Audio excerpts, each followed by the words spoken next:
What's up, guys? This is the second itineration of the Beast class build. Let's get right into it.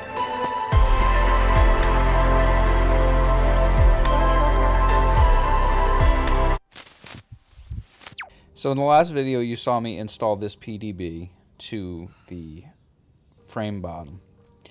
Right now, before we really cinch that down, I want to go ahead and address this bottom rail. Over here, I believe this is the negative. Yes, this is, as you can see here, that you got the positive rail here, and then there's this rail there on the other side of the current sensors. And then back here, this must be the negative rail. What these are is it allows for better current flow. If we were just to rely on the traces inside of this board, we are not going to get a ton of current through it. So what Maytech wants us to do is add a giant bead of solder here and a giant bead of solder here. And what that allows is for that current flow. It's basically the difference between going from, say, a 14 gauge wire to a 10 gauge wire. So that's what we're going to do right now, is we're just going to address the bottom one for now, because obviously when we put this back in here, we'll be able to address the top one. Actually, I take that back. Because we're going to be using so much heat, and these are nylon standoffs, we're going to go ahead and do both the top and the bottom. The bottom obviously is just pretty self-explanatory. The top, you can actually draw the solder onto these current sensors. So we're going to do that now. To do that, I'm going to be utilizing the T15 D32. This is a 3.2 millimeter tip. This is a chisel tip. And it looks like mess, but that's because we're supposed to store our tip with solder on it. So we're going to put that into the, this is my new FM 2027. And we're going to just kind of set this to where I want it. We're good. So we're going to utilize that. And to hold this, I'd like to thank Quad Hands for sending me this. This is the Magnetic Hands workbench. And I'm just going to place two of these either side like that. And this will kind of allow me to get really close and intricate with this and allow you guys to see what I'm doing. And that should hold it fairly steady. So the solder I'm going to be using is the Kester 6337 blend. It's a 44 rosin core, and it is 0.031 inches. And this stuff flows relatively nice.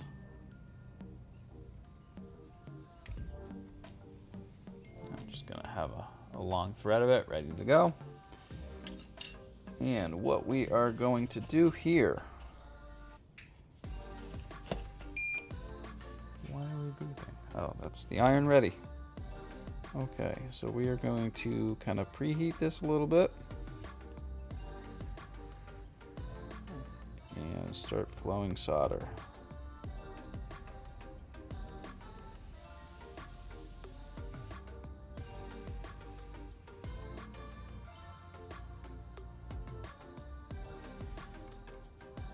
And this is definitely eating this solder pretty well.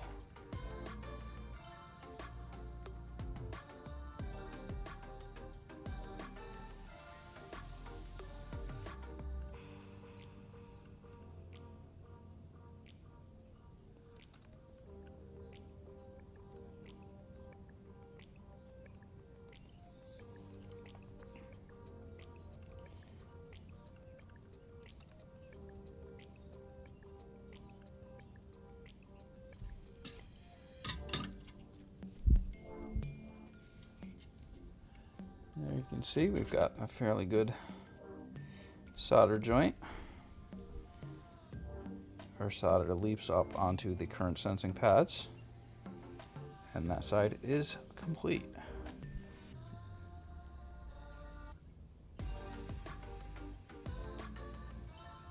Now we will go on to the back side, and we will complete the negative side.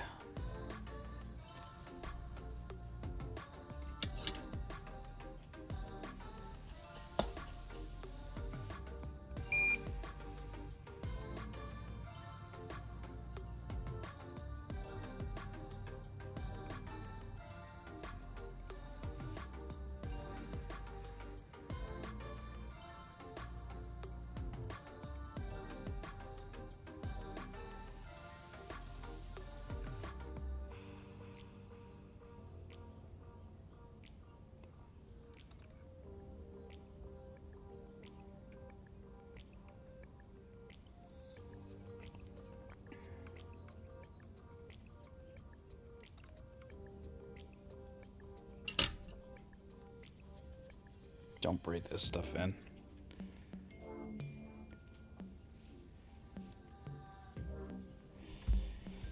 And a small word of caution, heat transfer. We just did the negative and the positive pad, so even though we're grabbing it here or here, away from where you think the heat is, no, the traces will transfer the heat to any of the positive and negative pads. So just be very aware of that. So Catalyst Machine Works offers these TPU 3D printed ESC holders as a solution to mounting these ESCs. And I like this solution because it puts a bit of plastic in between the arms and the contacts of the actual ESC. Now these ESCs, it does look like, even though they're mountable in two separate ways, it looks like they are going to be directional. So if you look at these ESCs, the capacitor goes here. It's going to lay across like this.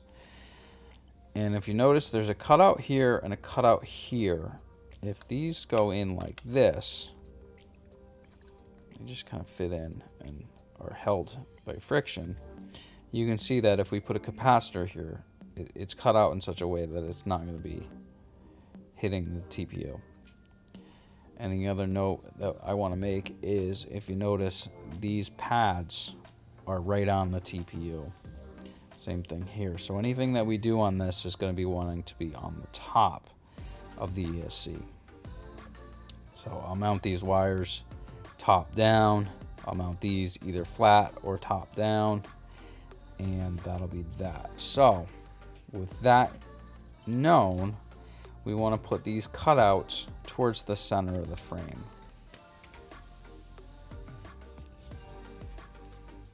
Like this. And these are going to be mounted here on the sides.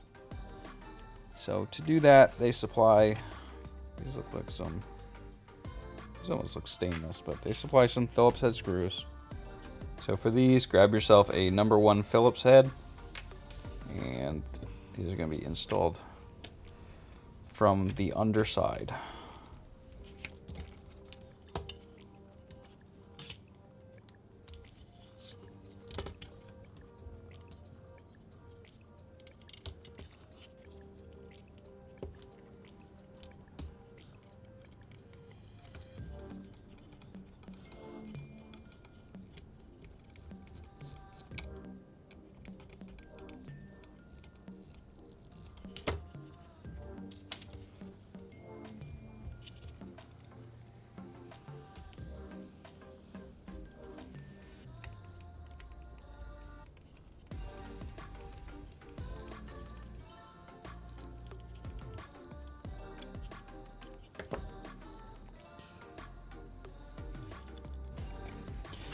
And repeat that for all four. I gotta say, they nailed these edges. That looks so good. Okay, so once again, we're double checking that our little cutouts are facing the center of the quad. So those are properly installed. And again, this frame still does not yet have a direction. Special note,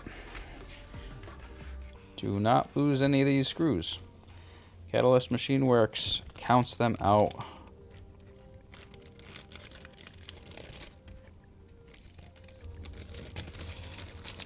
So do not lose these screws. There are exactly the amount you need. So 2, 4, 8. There are 16. Don't lose one. So with that done, our PDB should be ready.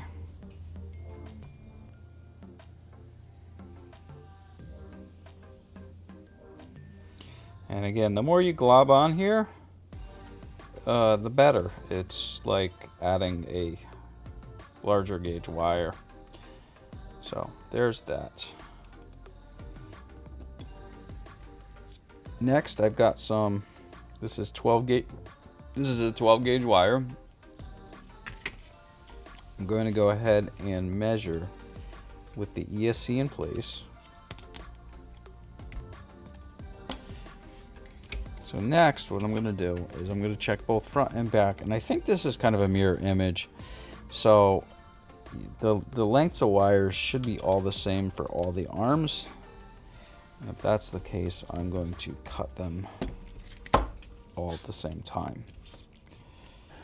So we're going to cut our wires to 2 3/8. We want 2 of each, and 3-inch. We want 2 of each. Now, large gauge wire like this, we're going to strip using a pair of nips to get this right. Usually I strip by hand, but not these guys. And we only want enough to cover the pad. These clearly are not going to fit into the pad, so I'm going to be pre-tinning each side.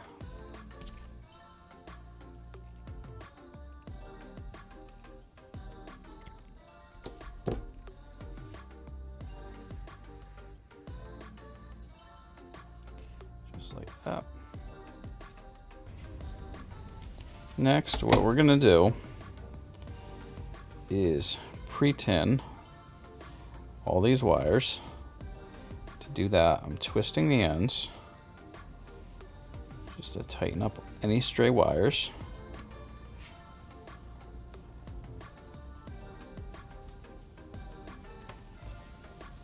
So we're not messing around with anything like that.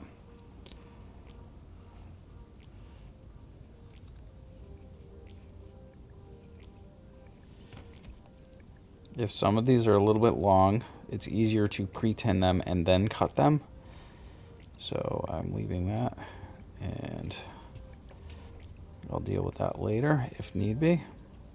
So the other thing that we are going to do is we are going to pre-tin both the positive and negative pad on this PDB. So we are going to pre-tin each negative and positive for each motor. Again, these ones here, I am not going to pre-tin. So let's go ahead and do that. Okay, to pre-tin these, I am going to utilize the same 3.2 millimeter chisel tip on both the wires and the PDB.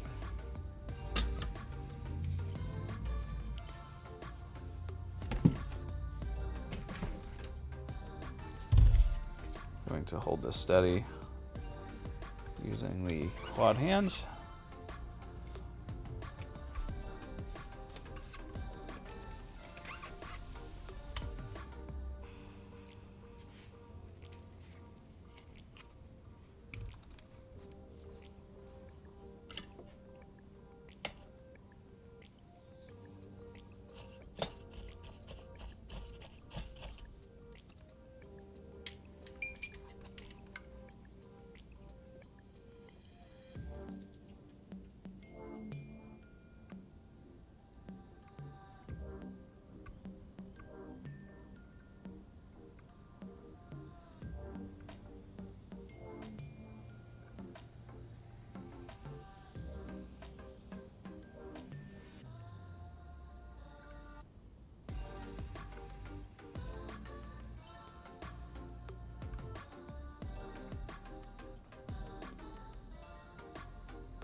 take this and put this to the side.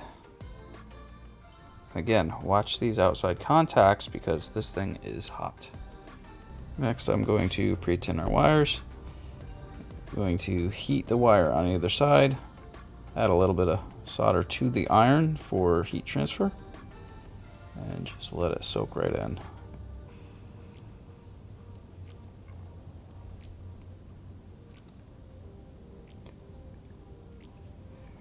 This 3.2 millimeter chisel tip it has heat for days. You can see it just soaks right in. Beautiful, beautiful joints out of this thing.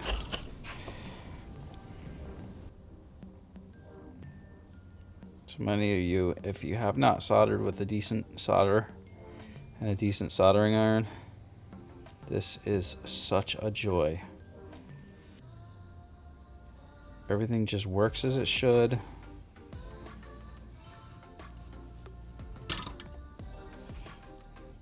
The solder has an ultra low melting temperature.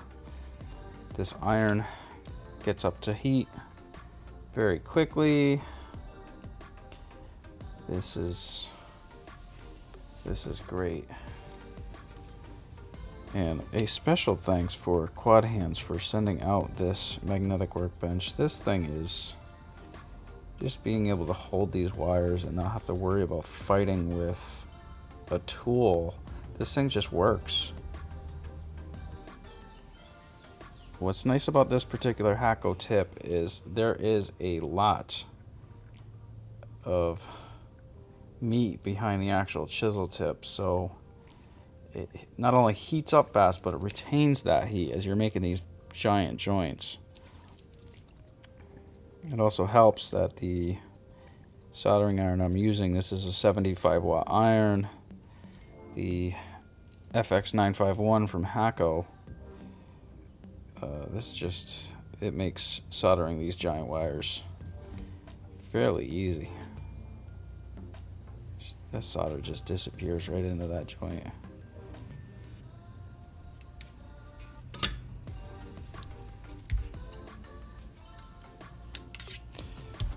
And again, anytime we are done using our soldering iron for any long period of time, I just coat this tip with solder.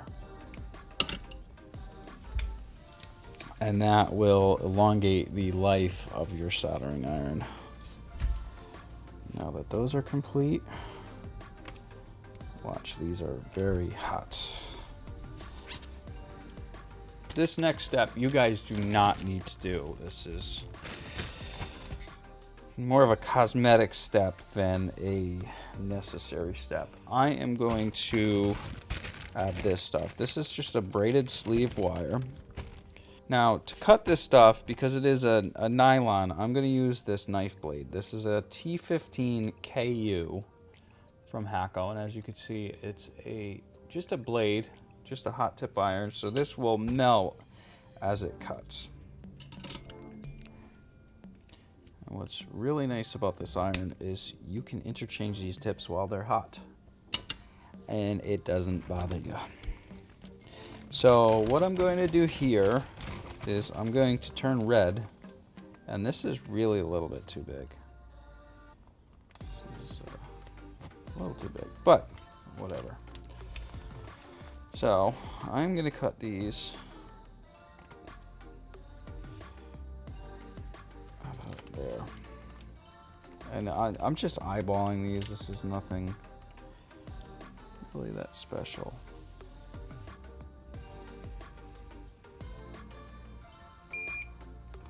As you can see, this thing just wipes right through. So I highly recommend this knife tip. Just right through. Oh, woohoo!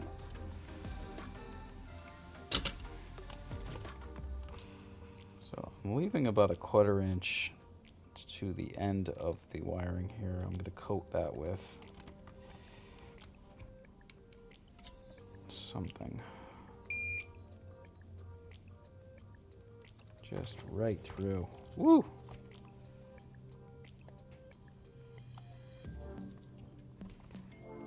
Like butter.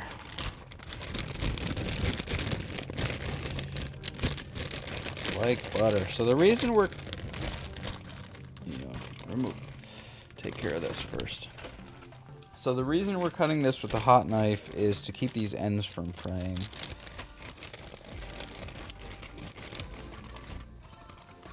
So I'm gonna leave that there. This is even better than the factory.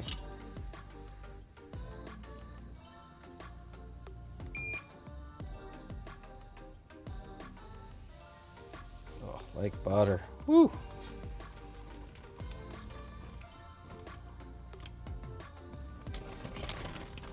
Again, this thing rocks. I am a fan. I am definitely a fan of that. Wow. Wow.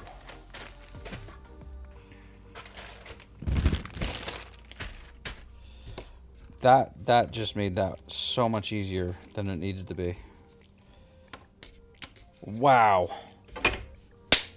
Okay. So for this, we're just going to set this over that, like so. As you can see, there's almost a 1/2 inch here. What we're gonna do is cut this into thirds.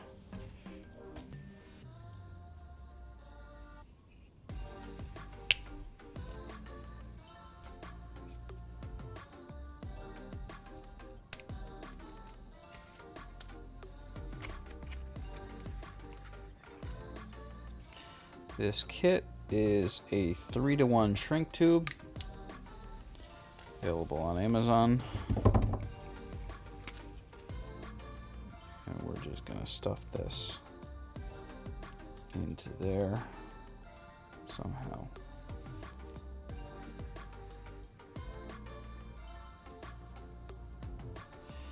Now a lot of you are saying you could have just got colored wire. You're right. I could have. I very well could have. But I didn't.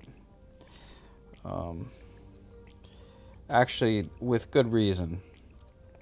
And my reasoning for that was once you start getting into these higher gauge wires, you start getting into the automotive grade stuff.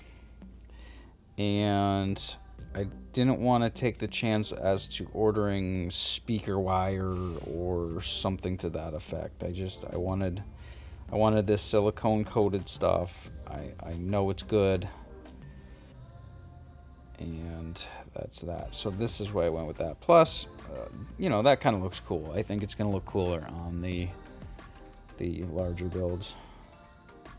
The longer wire here.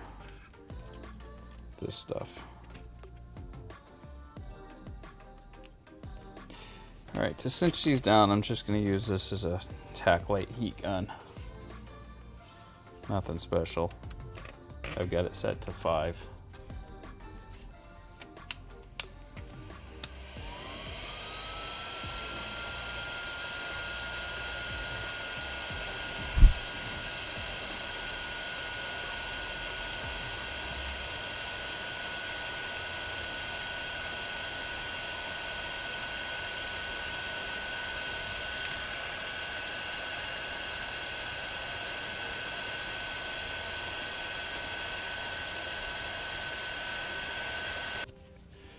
All right, now that that's done, I hope this is gonna look good because that was a lot of work to do that.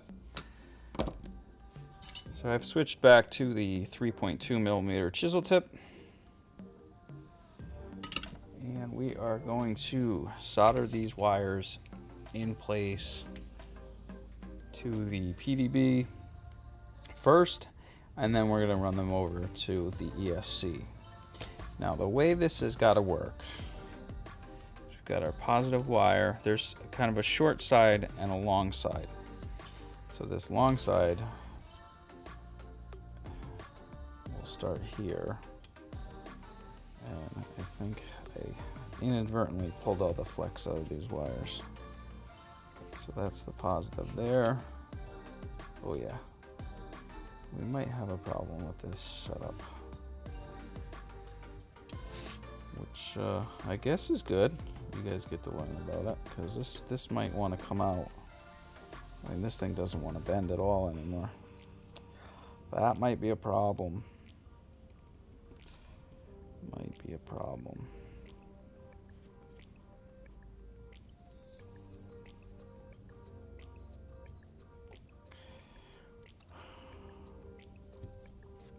This thing's gonna put constant stress. Oh, I hate that all this work was for nothing, but that's going to be way too much stress on this joint. Wow. All right, so there's that.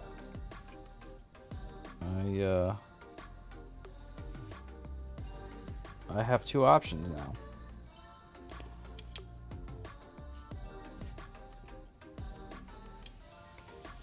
I have two options. I can spend my time and cut all new wires, or I can spend my time and cut all these.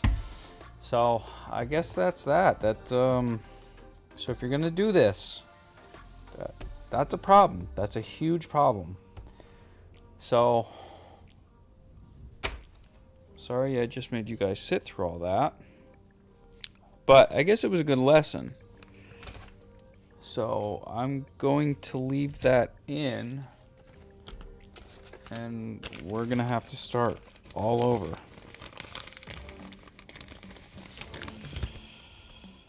I guess that's part of doing a build almost live. Alright, so we're back with our 12 gauge wire, and we're gonna attempt to do this so that this wire is not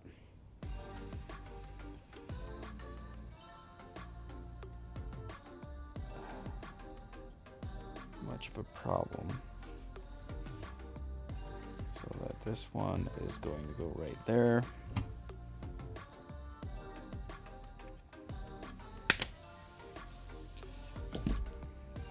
This one is cut.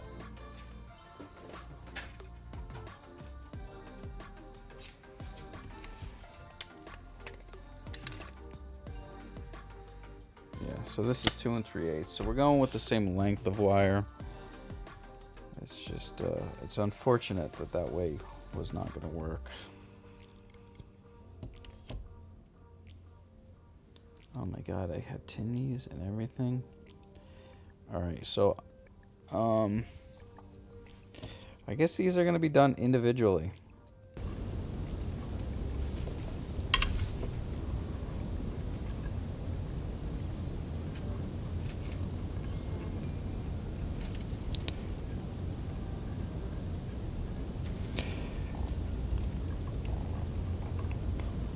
So the next piece of business I am going to do here is I am going to pre-tin the pads on this guy.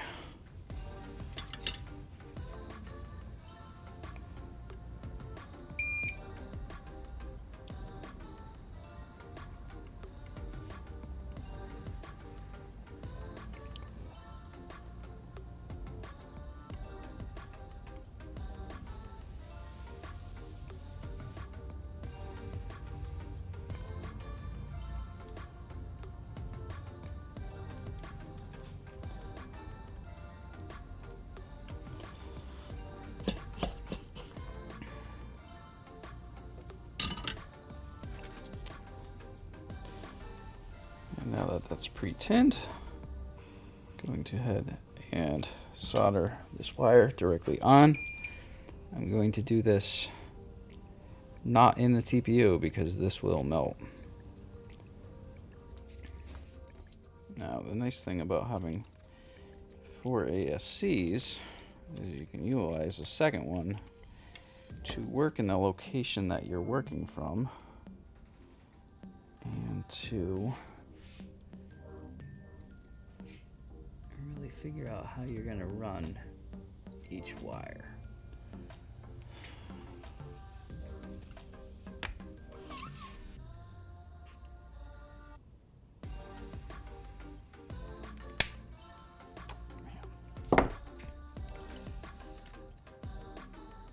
So these are still getting cut to the same length, the 2 3/8 and the 3-inch. Just the major changes, I'm not going to be putting the coatings on them, which makes me sad inside. Makes me very sad inside. But what are you going to do?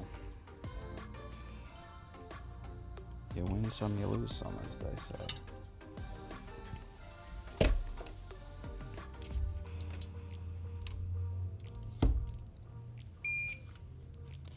Okay, so first we are going to pre-tin the wire.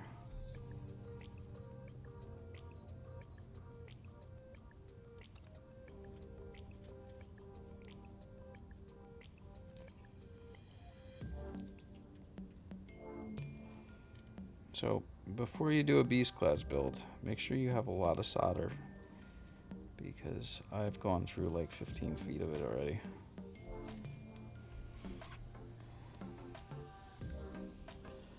Next, we are going to solder this directly to this pad.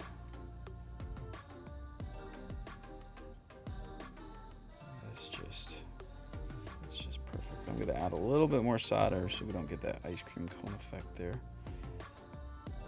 we burn off our flux.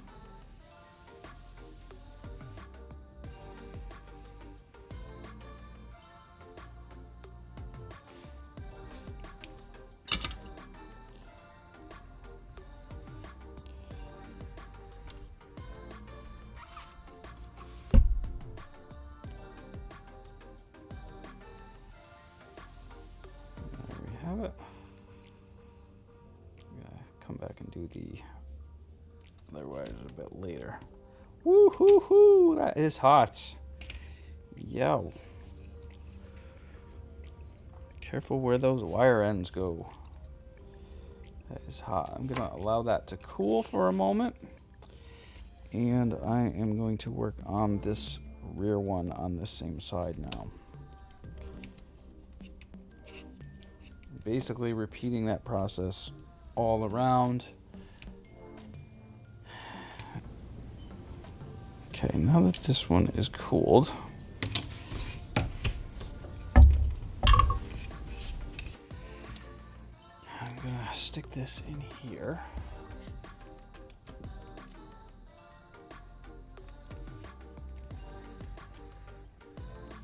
Just like that. And go ahead and stick these guys in place, using care to not hit that nylon standoff.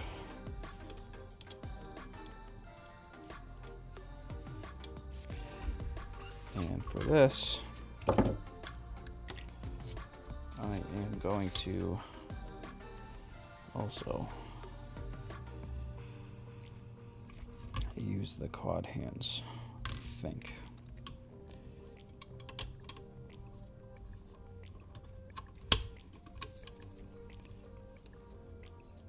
Yes.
now that those are on, I'm going to go ahead and install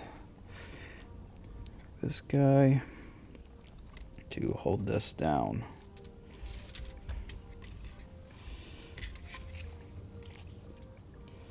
So this is not as nice as I had hoped this would turn out, but it's functional. And I also have enough space to get in there to do my ground telemetry and signal one wire, which I am not sure now if I am going to be doing the same thing. I do have this stuff, and I'm going to coat all 3 wires in this, so maybe I won't be doing, maybe I will do that. I don't know yet. I don't know yet. Let me continue doing these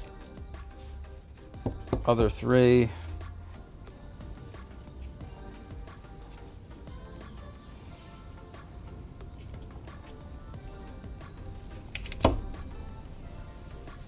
So that is how to wire up the ESCs. I know we didn't get to the signal wires yet, but that failure definitely resulted in a lot of lost time. So I apologize for that, but at least you guys get to see some of the problems that go into building one of these things. I mean, I built a ton of 5-inch quads, and as far as building one of these giant ones, this is all new to me. So this new territory, I'm going to share it with you every step of the way. So these smaller wires, we're not going to want to coat with that stuff, or we want to make them a little bit longer so we can alleviate some of the pressures on them. But this looks good.